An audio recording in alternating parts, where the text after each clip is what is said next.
legit, begitu cepatnya menyaingi, bahkan mungkin melebihi dalam tanda kutip UIN Imam Bonjol, tempat kami bernaung, tempat kami melaksanakan sivitas akademik.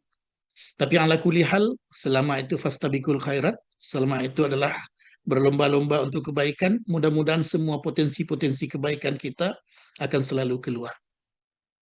Terakhir saya hadir di ujian disertasi ya Ustadz Arif Zunzul Maizal di UIN Imam Bonjol, ujian Pak Profesor ya Safruddin, pada beliau luar biasa menunjukkan kualitas UIN Batu Sangkar. Mudah-mudahan Allah berkahi ilmu-ilmu kita, Allah kuatkan selalu tekad dan semangat kita, Allah berikan kekuatan kepada kita semua, dan terutama juga kepada Ibu Desi yang telah menjadi MC, dan Ustadz Muhammad Yahya yang luar biasa dengan tilawah dan doanya. Mudah-mudahan Allah berkahi pertemuan kita sebelum kita memberikan sesuatu yang mudah-mudahan ada manfaat dalam kehidupan kita bersama. Bapak Ibu sekalian yang dirahmati Allah, tema yang diberikan pada saya Nabi Muhammad SAW inspirasi, ya, persatuan dalam keberagaman. Hal yang menarik adalah ketika kita mendengar khutbah Jumat, setiap Jumat, maka kita akan selalu dibacakan ayat Quran, yaitu surat Ali Imran ayat 102. Ya ayyuhallazina amanu taqullaha haqqa tuqatih wa la tamutunna illa wa antum muslimun. Dan ayat sesudahnya yang juga kadang-kadang dibaca setelah khatib membacakan ayat tersebut, wa'tasimu bihablillahi jami'an wa la tafarraqu. Wazkuru ni'matallahi 'alaikum idz kuntum a'da'an fa'alafa baina qulubikum fa asbahatum bi ni'mati ikhwana. Yang menarik adalah ketika Nabi Muhammad SAW mengirim utusan yang luar biasa, dai panutan yang penuh dengan keberhasilan, Mus'ab bin Umair, ke kota Madinah. Beliau mendapati pada waktu itu hal yang luar biasa yang terjadi di Madinah. Dua suku besar, Aus dan Khazraj, itu bertengkar, bahkan berperang. Bahkan dalam sejarah kita dapati ada 4 perang besar yang terjadi di antara Aus dan Khazraj. Yang pertama perang Sumir, Aus menang atas Khazraj. Yang kedua perang Ka'ab, Khazraj menang atas Aus. Yang ketiga perang Hatib, Khazraj menang lagi atas Aus. Dan yang keempat puncaknya adalah perang Bu'ath, ya, yang mana pada waktu itu Aus menang dengan Khazraj, artinya 2-2. Dan pada perang Bu'ath, permasalahan yang terjadi, permasalahan karena seorang wanita. Namun kemudian terjadilah korban yang sangat banyak, ya, ratusan bahkan ribuan sejak awal peperangan yang terjadi. Maka kita akan tahu bagaimana polemik yang terjadi di kota Madinah ketika Nabi Muhammad SAW berhadapan dengan Aus dan Khazraj. Dan uniknya lagi ada tiga Yahudi yang ada di kota Madinah pada waktu itu. Aus disokong oleh Bani Quraizah, sedangkan Khazraj disokong oleh Bani Qainuqa dan Bani Nadir. 3 suku besar Yahudi yang tidak pernah membiarkan Aus dan Khazraj berada dalam kondisi aman.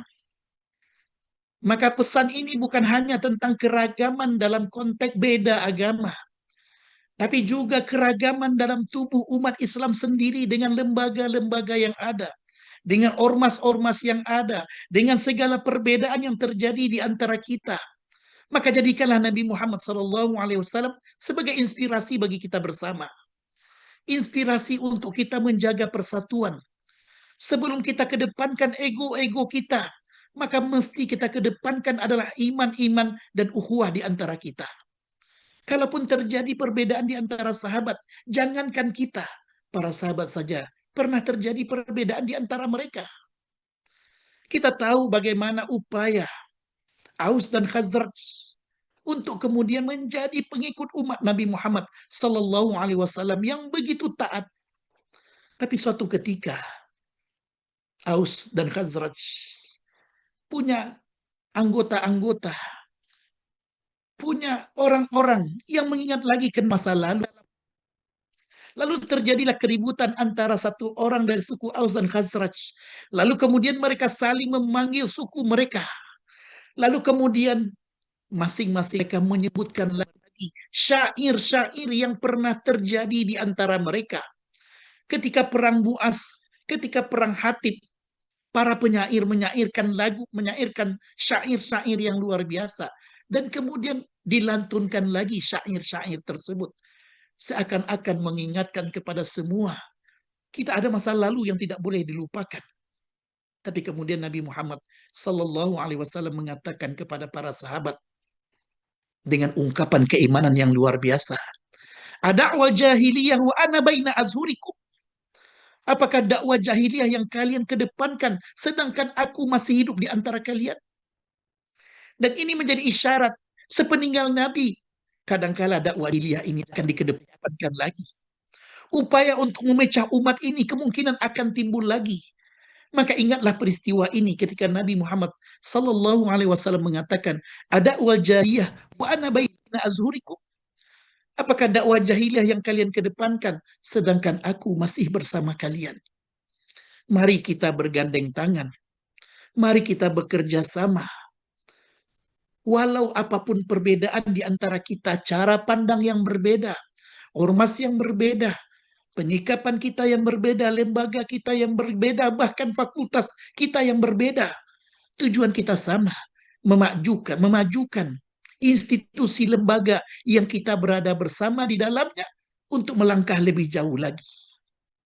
Mudah-mudahan ketika kita mengingat ayat ini yang sangat luar biasa, ketika Allah gambarkan dengan ungkapan yang sangat luar biasa, wazkuru ni'matallahi alaikum, dan ingatlah nikmat Allah yang diberikan kepada kalian.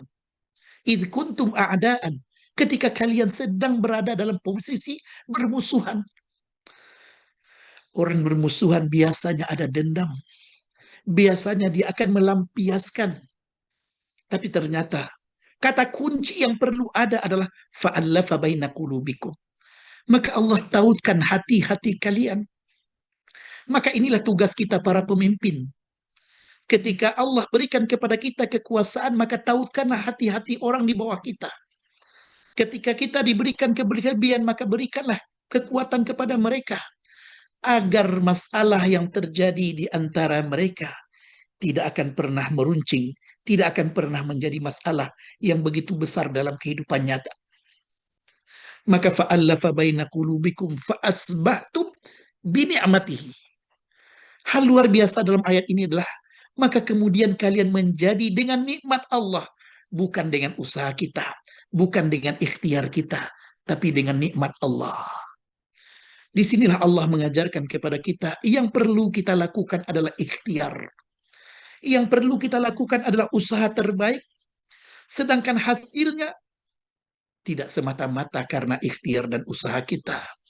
Akan tetapi karena taufik daripada Allah, karena nikmat daripada Allah, maka yang kita rasakan, jangankan kita yang berada pada satu dekanat, satu lembaga, walau orang tua kita berbeda, walau latar belakang kita berbeda, walau asal kita juga berbeda, tapi Allah tautkan kita lebih dekat dibandingkan dengan saudara kandung kita, yaitu saudara ikhwana. Lebih daripada saudara kandung yang berasal dari orang tua yang sama. Karena kata-kata ikhwan biasanya dipakai untuk menunjukkan sesuatu yang sifatnya keluarga kandung. Fasbahtum bi ni'matihi ikhwana. Maka inilah yang kita harapkan ketika kita menjadi inspirasi, ketika Nabi Muhammad Sallallahu Alaihi Wasallam menjadi inspirasi bagi kita, maka kita akan merasakan cetar-cetar yang kita dapatkan dari pembahasan yang dilakukan, pembahasan yang kita lakukan terhadap kehidupan Nabi Muhammad Sallallahu Alaihi Wasallam. Maka Bapak Ibu sekalian yang dirahmati Allah, tausiah kali ini bukan untuk mengajarkan, tapi sekedar kita mengingatkan kita bersama. Kita berada pada rumpun yang sama, kita berada pada gerbong yang sama, gerbong keilmuan, yang ketika kita berada dan ketika kita berinteraksi, maka mungkin saja ada luka yang hadir di antara kita. Akan tetapi Nabi Muhammad SAW mengajarkan kepada kita satu hal yang sangat luar biasa. Kalau sifatnya internal pernah terjadi. Bahkan jangankan antara ya sahabat-sahabat, bahkan sahabat terbaik Umar dan Abu Bakar sekalipun juga pernah terjadi luka di antara mereka. Dan ini tergambar dari satu perkataan Umar. Ketika Umar mengatakan kepada Abu Bakar, setiap perkataan Umar lalu dibalas oleh Abu Bakar, maka kemudian Umar mengatakan kepada Abu Bakar, ya, maturidu illa khilafi. Tidak ada yang kau inginkan wahai Abu Bakar kecuali berbeda terus denganku. Kita tahu bagaimana Abu Bakar dan Umar radhiyallahu anhuma, takwanya, keimanannya. Akan tetapi juga kita tidak boleh nafikan bahwasanya mereka adalah manusia yang punya perasaan. Namun apakah kemudian kata-kata Umar membuat mereka kemudian tidak kerap? Yang terjadi justru sebaliknya.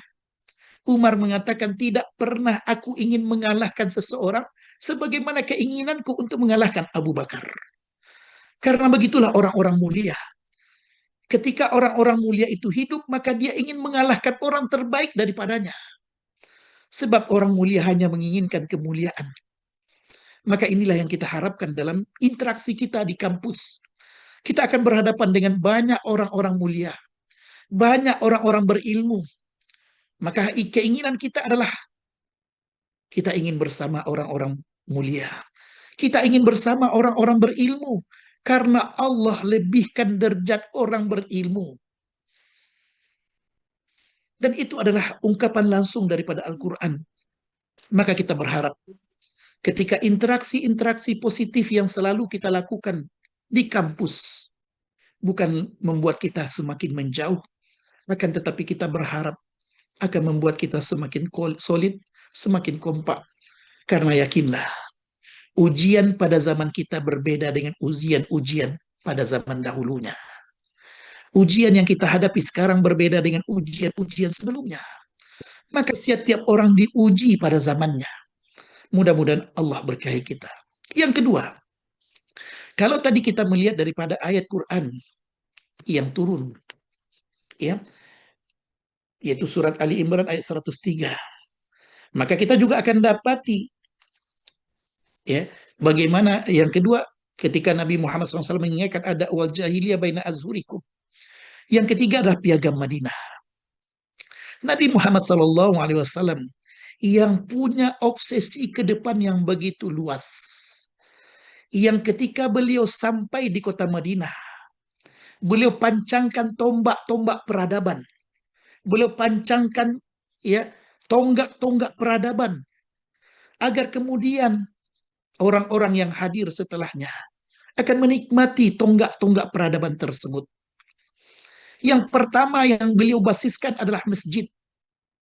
Bagaimana kemudian Masjid Kuba, bagaimana kemudian Masjid Madinah, Masjid Nabawi, kemudian dibangun oleh beliau dengan para sahabat. Seakan-akan mengisyaratkan kepada kita kapanpun dan dimanapun umat Islam tidak boleh melupakan asas kekuatan mereka, yaitu berasal dari pilar-pilar masjid yang ada. Dan yang kedua, yang tidak kalah pentingnya, karena ini berkaitan dengan internal. Orang muhajirin dan ansar belum berkenalan satu sama lainnya. Belum dekat satu sama lainnya. Padahal itu merupakan sesuatu yang sangat penting. Padahal itu merupakan sesuatu yang sangat utama. Bagaimana kedekatan itu terbina dan cara cepatnya adalah beliau persaudarakan antara muhajirin dan ansar. Bagi bapak-bapak yang ibu-ibu yang pernah umroh ataupun haji, kita akan dapati bagaimana penduduk Madinah. Saya 4 tahun di Madinah, merasakan hal yang luar biasa. Sampai sekarang kedermawanan orang Madinah itu merupakan bukti yang luar biasa. Walau sudah 14 abad yang lalu Nabi Muhammad SAW sampai di kota Madinah, tapi akar-akar kebaikan itu hadir dalam kehidupan mereka. Di antara buktinya datanglah bulan Ramadan di Masjid Nabawi. Maka kita akan dapati satu hal yang sangat luar biasa. Penuh Masjid Nabawi tersebut dari awal saf sampai ke akhir saf, bahkan keluar dengan makanan-makanan untuk berbuka. Bahkan kemudian banyak lagi daripada itu. Ya, bahkan kemudian saya juga ingat bagaimana dahulu kami ya di antara mahasiswa S1 S2 yang membawa keluarga Ada orang yang bertanggung jawab untuk memberikan penghidupan bagi mereka, memberikan beasiswa untuk mereka, memberikan kafalah untuk mereka. Maka inspirasi kebaikan ini juga kita bawa di kampung-kampung kita. Ketika kita persaudarakan saudara-saudara, maka mudah-mudahan yang lahir adalah orang-orang yang perhatian dengan saudaranya, walaupun bukan saudara kandung, tapi sikap kita lebih daripada saudara kandung terhadapnya. Maka Bapak Ibu sekalian yang dirahmati Allah, Allah persaudarakan Nabi Muhammad SAW persaudarakan Sa'ad bin Rabi' dengan Abdurrahman bin Auf yang selalu menjadi legenda, yang selalu menjadi bibir kata buah kata di antara kita. Ketika Sa'ad bin Rabi' mengatakan kepada Abdurrahman bin Auf yang baru saja datang dari Mekah, hijrah ke Madinah, salah seorang muhajirin yang datang ke kota Madinah. Sa'ad bin Rabi' mengatakan kata-kata yang luar biasa. Lihatlah dari hartaku manapun yang engkau mau, maka ambillah. Maka apa yang engkau ambil lebih aku suka daripada apa yang engkau tinggalkan. Dan aku mempunyai istri, maka lihatlah mana yang engkau sukai. Dan ini pembahasannya agak sedikit khawatir saya kalau saya kedepankan di sini. Karena ada ibu-ibu itu. Ya, mungkin salah difahami. Ya. Tapi Bapak Ibu sekalian yang dirahmati Allah, yang ingin saya katakan adalah jawaban Abdurrahman bin Auf luar biasa. Tunjukkan kepadaku di mana pasar. Dia tidak bersandar kepada saudaranya, tapi kemudian dia tegak di atas kakinya sendiri. Karena saudara dengan saudara bukan asas manfaat, akan tetapi saudara dengan saudara adalah asas untuk memberi. Maka Abdurrahman bin Auf minta kepada Sa'ad bin Rabi' untuk tunjukkan kepadanya di manakah pasar. Lalu kemudian setelah pulang dari pasar, dia mendapati harta halal yang dia dapatkan walau hanya sesaat di pasar, karena dia pedagang sangat tahu bagaimana cara mencari ya ma'isyah atau penghidupan. Dan yang menjadi pembahasan kita bukan nomor satu tentang masjid, bukan nomor dua tentang ukhuwah pada saat sekarang ini. Karena tema yang diberikan kepada saya ada tema inspirasi persatuan. Yang menjadi pembahasan kita adalah nomor tiga. Apa itu nomor tiganya? Piagam Madinah. Ketika Nabi Muhammad SAW sangat tahu Madinah itu dihuni oleh tiga variabel besar. Yang pertama adalah kaum muslimin dari Aus dan Khazraj. Dan itu banyak. Berhasilnya dakwah Mus'ab bin Umar digambarkan oleh ahli sejarah dengan mengatakan tidak ada satupun rumah penduduk Aus dan Khazraj kecuali di dalamnya ada seorang muslim. Itu menunjukkan keberhasilan dakwahnya Mus'ab bin Umar. Tidak ada satupun rumah kecuali di dalamnya ada orang yang percaya dengan Islam, memeluk Islam dengan sepenuh hati. Maka inilah pilar pertama. Kaum muslimin yang berada di Madinah, baik dari suku Aus, Khazraj ataupun Muhajirin yang datang dari Mekah.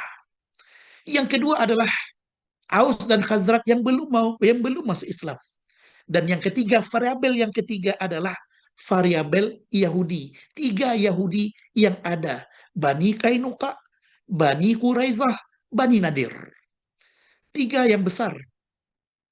Maka kemudian Nabi Muhammad SAW melakukan sesuatu yang luar biasa. Awal beliau datang ke Madinah. Karena beliau tahu umat ini tidak akan pernah kuat kecuali kita saling backup. Institusi dan lembaga kita tidak pernah kuat kecuali kita saling backup. Maka inilah rahasianya kenapa Nabi Muhammad SAW melakukan piagam Madinah. Karena beliau meletakkan pondasi hubungan antara perbedaan. Kalaulah ada orang-orang di luar Islam yang masih ada di Madinah, dan itu variabel yang ada di kota Madinah. Dan satu lagi ada Yahudi yang dari dahulunya. Kita tahu bagaimana Yahudi. Sampai sekarang kita tahu. Maka Nabi mengikat mereka dengan aturan dari awalnya. Bukan saja aturan dengan Yahudi. Pertama, variabel pertama dari piagam Madinah adalah umat Islam mesti bersatu Yahudi juga mesti bersatu. Tidak boleh dibiarkan ada orang lain yang mengusik mereka. Itu variabel pertama. Variabel kedua adalah masing-masing menjaga. Kalau seandainya ada kesalahan yang dilakukan oleh Muslim, maka kemudian Muslimlah yang berusaha menyelesaikannya. Dan kalau seandainya terjadi pembunuhan, maka mereka yang membayar diatnya. Begitu juga kalau seandainya itu terjadi pada Yahudi. Dan yang ketiga, tidak boleh membiarkan orang lain masuk merusak. Maka ini di antara hal. Dan kemudian ada aturan di antara mereka sesama mereka di kota Madinah. Tidak boleh ada yang menzalimi. Dan kalau ada yang menzalimi, tidak ada boleh membelanya.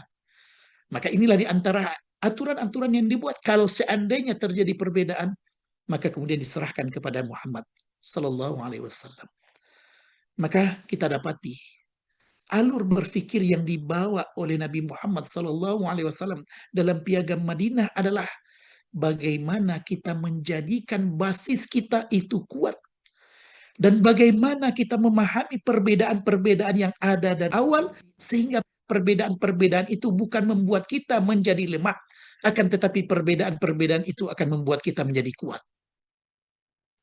Ketepikanlah masa lalu, ketika bedaan antara cara pandang kita dalam masalah fikih lalu membuat perbedaan besar di antara kita.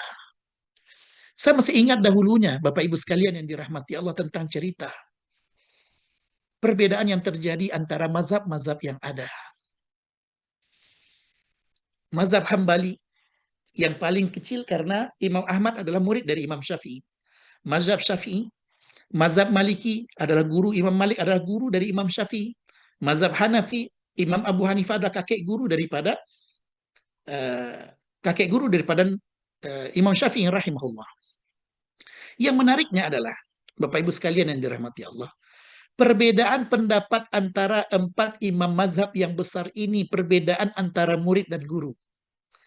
Karena Imam Malik adalah gurunya Imam Syafi'i. Imam Ahmad adalah muridnya Imam Syafi'i. Sedangkan Abu Hanifah adalah kakek gurunya Imam Syafi'i. Karena Imam Abu Hanifah punya murid yang sangat banyak. Yang terkenal itu dua orang. Muhammad bin Hasan Asy-Syaibani dengan Abu Yusuf Al-Qadhi. Muhammad bin Hasan Asy-Syaibani adalah guru daripada Imam Syafi'i rahimahullah. Kalau seandainya perbedaan antara empat imam mazhab ini merupakan perbedaan antara guru dan murid, dan mereka saling lapang dada, kenapa perbedaan di antara kita membuat hubungan di antara kita kemudian kocar-kacir, membuat kita kemudian berlepas daripada saudara? Saya masih ingat dahulunya cerita di India. Ketika empat mazhab ini ada di India, kalau di Indonesia mazhab yang dipakai adalah mazhab Syafi'i. Boleh dikatakan hanya segelintir sebagian kecil yang bermazhab yang lain. Dan itu pun datangnya belakangan mazhab Hambali. Ya. Kalau di rata-rata Asia Tenggara mazhabnya Syafi'i. Tapi kalau di Timur Tengah biasanya mazhabnya Maliki. Kalau di India mazhab yang paling kuat adalah Hanafi. Singkat cerita, di India semua mazhab itu ada. Ya, dan masing-masing mazhab itu seakan-akan membawa agama baru. Sehingga kemudian satu mazhab dengan mazhab lainnya, pengikutnya kemudian bertengkar. Kita masih ingat cerita Imam Syafi'i rahimahullah berada di kandungan ibunya lebih dari setahun.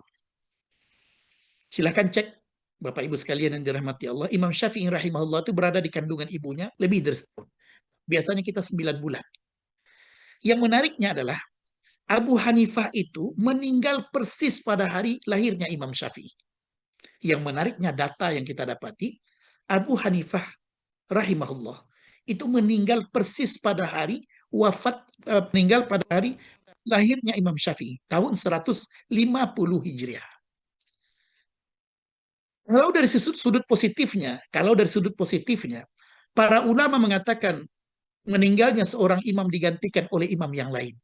Meninggalnya seorang alim, seorang ulama digantikan oleh ulama yang lain. Tapi tidak di India. Ketika begitu kerasnya ta'assub, lalu mereka bertengkar sesama mereka. Apa yang terjadi? Di India, ketika bertemulah seorang yang bermazhab Hanafi dengan seorang bermazhab Syafi'i. Datanya sama, Imam Abu Hanifah meninggal pada hari lahirnya Imam Syafi'i. Datanya sama. Tapi sudut pandangnya berbeda. Apa yang dikatakan oleh orang bermazhab Hanafi? Imam Syafi'i sangat takut kepada Abu Hanifah sehingga dia tidak mau keluar dari perut ibunya kecuali setelah mendengar Abu Hanifah meninggal dunia. Bayangkan, sebegitunya ta'assubnya sehingga kemudian membuat dia kemudian melakukan sesuatu atau membicarakan sesuatu yang tidak pada tempatnya. Karena tidak pernah ada seorang pun yang ingin lahir kapan. Hanya Allah yang menentukan kelahiran seseorang. Lalu karena marahnya orang bermazhab Syafi'i dibalaslah. Yang takut adalah Abu Hanifah. Mendengar Syafi'i lahir, langsung dia meninggal. Nah, ini anekdot-anekdot yang terjadi. Padahal kalau kita lihat dengan kacamata positif, maka yang kita dapatkan adalah ketika lahir seorang imam menggantikan imam yang lainnya. Meninggal seorang ulama digantikan oleh ulama lainnya. Maka mudah-mudahan kita akan tahu tidak semua masalah itu menjadi masalah kalau kita sikapi secara benar. Bapak Ibu sekalian yang dirahmati Allah. Maka dalam piagam Madinah kita akan dapati bagaimana Nabi Muhammad sallallahu alaihi wasallam, ya, bagaimana Nabi Muhammad sallallahu alaihi wasallam meletakkan pondasi hubungan sesama kaum muslimin. Bagaimana hubungan antara kaum muslimin dengan orang di luar Islam, baik yang belum masuk Islam ataupun dengan orang Yahudi yang sudah pasti memusuhi Islam. Maka dalam konteks ini, Bapak Ibu sekalian yang dirahmati Allah, piagam Madinah patut untuk kita jadikan pembahasan. Ketika kita berbicara tentang persatuan umat, maka kita patut untuk membicarakan lebih apa-apa yang terjadi dahulunya di kota Madinah, apa-apa yang terjadi dahulunya antara para sahabat berkaitan dengan Nabi Muhammad SAW meletakkan pondasi ketika beliau, ya, mendiraksikan tata hubungan antar kelompok masyarakat yang hidup di Madinah. Maka kemudian Bapak Ibu sekalian yang dirahmati Allah, kita akan dapati ketika Nabi Muhammad SAW, ya, ujian berikutnya, ini sampai jam berapa nih Bu Desi? Ini kalau berhadapan dengan para guru, kita jurusnya sampai lupa. Jadi sebelum lupa saya berhenti nanti. Sampai jam berapa Bu Desi? Dipersilahkan Ustadz, waktu untuk Ustadz. Oh iya. Nanti kalau seandainya terlalu lama saya ceramah Bapak Ibu, hidupkan saja mikrofonnya, batuk, saya langsung berhenti insya Allah. Jadi mudah nyuruh saya berhenti insya Allah. Ya. Bapak Ibu sekalian yang dirahmati Allah, ketika Nabi Muhammad SAW sudah meletakkan bagaimana hubungan dengan orang-orang di luar Islam, yang keempat adalah Nabi Muhammad SAW juga meletakkan bagaimana hubungan dengan orang yang mengaku Muslim, orang yang berada di saf Islam, tapi ternyata munafik. Nabi Muhammad SAW ketika beliau tahu bagaimana karakter-karakter yang ada di antara sahabat-sahabatnya, dan beliau sangat tahu juga bagaimana kondisi keimanan di antara orang yang mengaku dekat dengan Nabi Muhammad SAW. Namun kemudian beliau sangat menjaga agar umat ini tidak larut dalam kehancuran. Apa yang beliau jaga? Walaupun Nabi Muhammad SAW sangat tahu siapa saja orang munafik, tapi tidak pernah ada nama keluar dari mulut beliau. Bahkan satu-satunya sahabat yang diberitahu adalah Huzaifah, yaitu sahibu sirri Rasulullah SAW. Maka Umar bin Khattab radhiyallahu anhu, ketika beliau sepeninggal Nabi Muhammad SAW menjadi khalifah, atau juga ketika masa Abu Bakar menjadi khalifah, kalau ada yang meninggal maka dilihatlah Huzaifah. Kalau Huzaifah salat dengan jenazah tersebut, maka beliau salat. Begitu jaganya Umar bin Khattab radhiyallahu anhu. Sebab ketika diminta namanya, Umar berkata kepada Huzaifah, apakah namaku disebutkan oleh Nabi? Dan inilah luar biasanya. Orang yang mampu melepaskan diri daripada nifak adalah orang yang takut jatuh kepada nifak. Maka Umar bin Khattab radhiyallahu anhu bertanya kepada Huzaifah, apakah namaku disebutkan Nabi bersama orang-orang munafik? Maka Huzaifah menyebutkan bahwasanya beliau tidak mungkin menyebutkan tentang siapa. Dia hanya memastikan bahwa nama Umar tidak disebutkan oleh Nabi Muhammad SAW. Bapak Ibu sekalian yang dirahmati Allah. Bahkan kemudian yang terjadi ketika gembong kemunafikan, ya, Abdullah bin Ubay bin Salul kemudian membuat makar, kita dapati dalam surat Al-Munafikun. Idza ja'akal munafiquna qalu nashhadu innaka la rasulullah wallahu ya'lamu innaka la rasul wallahu yashhadu innal munafiqina lakadzibun. Menarik untuk kita bahas tafsir daripada surat Al-Munafikun ayat pertama. Ya, ketika Allah Subhanahu wa taala gambarkan kepada kita, idza ja'akal munafiquna qalu nashhadu innaka la rasulullah. Jika datang kepada kalian kepada engkau orang-orang munafik, maka mereka akan mengatakan, kami bersaksi engkau adalah utusan Allah. Ya, yang benarnya Allah tetapkan, tapi juga Allah sebutkan tentang kesalahan kebatilannya. Ya, idza ja'akal munafiquna qalu nashhadu innaka la rasulullah wallahu ya'lamu innaka la rasuluh wallahu yashhadu innal munafiqina lakadzibun. Walaupun perkataan itu benar dan Nabi Muhammad SAW ada utusan Allah, tapi kemudian Allah tegaskan di akhirnya. Yang kita tahu hanya Abdullah bin Ubay bin Salul. Tentang orang-orang sesudahnya memang ada pendapat para ulama, akan tetapi wallahu a'lam. Dan kita dapati bagaimana Abdullah bin Ubay bin Salul membuat masalah. Namun anaknya yang begitu taat kepada Allah dan Rasulnya, juga sayang kepada ayahandanya, pernah datang kepada Nabi Muhammad SAW. Ya Rasulullah, kalaulah engkau menyuruh seseorang untuk membunuh ayahku, maka suruhlah aku. Jangan sampai nanti ketika aku melihat pembunuh ayahku, lalu kemudian aku membunuhnya karena sayangku kepada ayahku. Karena kita tahu, dari dahulunya adat jahiliyah adalah di antara tanda bentuk sayang seorang anak kepada keluarganya, dia akan bela keluarganya. Walaupun dalam keadaan batil sekalipun.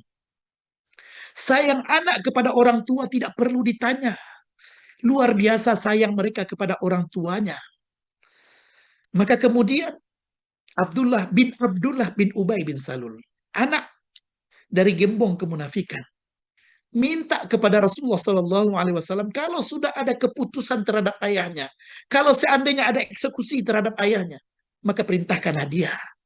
Sebab jangan sampai orang lain lalu karena murkanya, karena ayah yang disayangnya dibunuh oleh saudaranya, lalu dia berbuat kesalahan dengan membunuh saudaranya tersebut.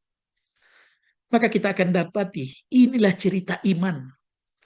Cerita yang mengalahkan segala bentuk keterikatan kita dengan apapun dalam kehidupan ini. Maka oleh karenanya Bapak Ibu sekalian yang dirahmati Allah, sikap Nabi kepada orang-orang munafik menunjukkan bagaimana Nabi menjaga persatuan umat. Suatu ketika, salah seorang sahabat pernah bertanya kepada Rasulullah Sallallahu Alaihi Wasallam, ya Rasulullah, kenapa kita tidak bunuh saja orang-orang munafik? Lalu apa kata Rasulullah SAW? Ya, niscaya orang di luar kita akan mengatakan Muhammad membunuh sahabatnya. Karena orang di luar hanya tahu mereka adalah sahabat-sahabat Nabi. Maka disinilah kita diajarkan bagaimana meletakkan sesuatu itu sesuai dengan porsinya. Kita akan dapati banyak momentum-momentum yang dimanfaatkan oleh orang-orang munafik, tapi gagal karena apa yang ditunjukkan oleh Nabi Muhammad SAW.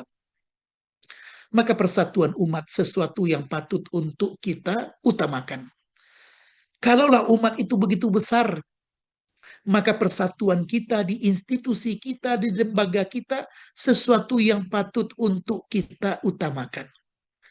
Sesuatu yang patut untuk kita rajut bersama, untuk kita maksimalkan bersama, karena ini tempat kita berma'isyah, mencari ma'isyah. Karena ini tempat kita beraktivitas, karena ini tempat ibadah kita. Bukan hanya ibadah mahdah dengan salat di masjid-masjid kampus, di masjid fakultas, akan tetapi juga beribadah dalam memberikan ilmu yang bermanfaat. Beribadah karena kita menunjukkan adab kepada teman-teman sejawat. Beribadah karena kita juga menunjukkan perhatian terhadap orang-orang yang ada di sekitar kita. Karena ibadah menurut Ibnu Taimiyah rahimahullah adalah kullu ma yuhibbullahu wa yardah. Semua apapun yang dicintai Allah dan diredhoinya. Maka kalau seandainya ada aturan agama yang kita patuhi, ada saudara yang susah lalu kita bantu, ada teman sejawat yang susah lalu kita bantu, maka itu bagian daripada ibadah. Maka lembaga ini adalah lembaga tempat kita beribadah. Maka jadikanlah lembaga ini lembaga tempat di mana kita nyaman beribadah. Sekarang begitu banyak masjid-masjid ada AC-nya. Masjid-masjid yang begitu nyaman, ya, sajadah karpetnya. Tujuannya apa? Membuat nyaman para jamaah agar tenang berada di masjid-masjid. Sebagaimana masjid dijadikan tempat yang aman dan nyaman, mari kita jadikan lembaga kita tempat aman dan nyaman bagi kita bersama. Sebagaimana masjid juga punya pengurus yang berbeda-beda cara pandangnya, maka kita punya lembaga. Maka kita usahakan kemajuan masjid lebih utama daripada perbedaan di antara kita. Maka kemajuan lembaga juga menjadi sesuatu yang lebih utama juga untuk kita kedepankan daripada ego-ego kita. Bapak Ibu sekalian yang dirahmati Allah, yakinlah hanya dengan kebersamaan kita akan mendapatkan banyak kebaikan-kebaikan masa depan. Hanya dengan kebersamaan kita akan banyak untuk kemudian membuktikan bahwasanya kebersamaan kita akan menjadi pilar kuat dalam kemajuan-kemajuan ke depan kita. Yakinlah, ketika seseorang dalam rangka melaksanakan tugasnya lalu mendapati ujian, mendapati musibah, mendapati kendala, maka ketika kita berikan bantuan kepada mereka, itu bagian daripada menjaga lembaga ini. Bapak Ibu sekalian yang dirahmati Allah, ini yang kaitan dengan orang-orang munafik. Dan kita akan dapati bagaimana Nabi Muhammad SAW. Dan uniknya, akhir dari surat Al-Munafikun, Bapak Ibu sekalian yang dirahmati Allah, akhir dari surat Al-Munafikun ini mengajarkan kepada kita, kalau ingin lepas daripada sifat munafik, maka ada satu kaidah yang diajarkan dalam Islam untuk kepada kita bersama. Mari kita lihat. Ya ayyuhalladzina amanu la tulhikum amwalukum wala auladukum an dzikrillah. Ketika ayat 1 sampai kepada ayat 8, 1 sampai 8, Allah gambarkan tentang perangnya orang-orang munafik. Kalau kita bahas dari sudut bahwasanya Al-Qur'an itu punya hubungan antara ayat pertama dengan ayat kedua dan ayat berikutnya, atau ilmu munasabah yang kita kenal dalam ilmu tafsir dengan ilmu munasabah, antara satu surat dengan surat berikutnya, surat sebelumnya juga ada keterikatan. Maka ini juga ayat 9, ya ayyuhallazina amanu la tulhikum amwalukum wala auladukum an dzikrillah. Kalau ingin lepas dari sifat nifak, maka pakailah kaidah ini. Wahai orang-orang beriman, janganlah hartamu, anak-anakmu melalaikan kamu daripada zikir kepada Allah. Wa may yaf'al dzalika fa ulaika humul khasirun. Tidak ada yang boleh melupakan tentang orientasi akhirat kita. Walau kadang-kadang banyak yang dijanjikan untuk kita, maka kita ingat orientasi akhirat lebih daripada orientasi-orientasi lainnya. Dan kemudian Allah ingatkan dengan ungkapan yang luar biasa. Wa anfiqu mimma razaqnakum. Kalau ingin selamat juga dari sifat nifak, biasakanlah untuk berinfak. Sebab kenapa? Ibadah ini adalah ibadah yang kalaulah orang mati dihidupkan kembali, niscaya mereka akan tetap berinfak. Kalau dalam bahasa surat An-Nisa-nya dikatakan karakter orang bertakwa itu adalah yunfiquna fis sarra'i wa dharra. Mereka memberikan infak dalam keadaan lapang ataupun sempit. Ini karakter kita. Jangan pernah lupa memberi, walau kadang-kadang yang kita miliki tidak seberapa. Begitu juga dengan kaedah keilmuan. Jangan pernah takut untuk memberi, walau mungkin apa yang kita miliki tidak sebanyak orang lain. Sebab kenapa? Yang kita cari di samping menyebarkan ilmu adalah mendapatkan berkah ilmu. Ini juga yang perlu untuk kita tanamkan kepada mahasiswa-mahasiswi kita. Jangan sampai yang mereka cari hanya nilai-nilai dalam kertas, lalu melupakan satu hal yang sangat utama, yaitu berkah. Apa yang kita dapati dahulu waktu kecil kita, bagaimana kita dididik oleh guru-guru kita. Sampai sekarang kita mengakui, ilmu yang paling lama kita rasakan ada di kepala kita adalah ilmu dari orang yang kita hormati. Dari guru-guru yang kita, sebegitu banyak guru-guru kita, yang paling kita ingat itu adalah pelajaran dari guru yang sangat kita hormati. Karena mungkin saja itu berkah yang Allah berikan kepada kita bersama. Baik Bapak Ibu sekalian yang dirahmati Allah, saya biasanya 40 menit paling lama. Terakhir pembahasan saya, minta maaf ya kepada Bu Desi Yustian sebagai MC. Saya cukupkan dengan yang terakhir. Ketika Nabi Muhammad SAW, ya, tema kita berkaitan dengan ya, Nabi Muhammad SAW inspirasi persatuan dalam keberagaman. Ketika Nabi Muhammad SAW berhadapan dengan orang-orang di luar Islam, orang-orang musyrik, orang-orang kafir, orang-orang yang memusuhi Islam. Lalu bagaimana sikap Nabi? Sikap Nabi jelas.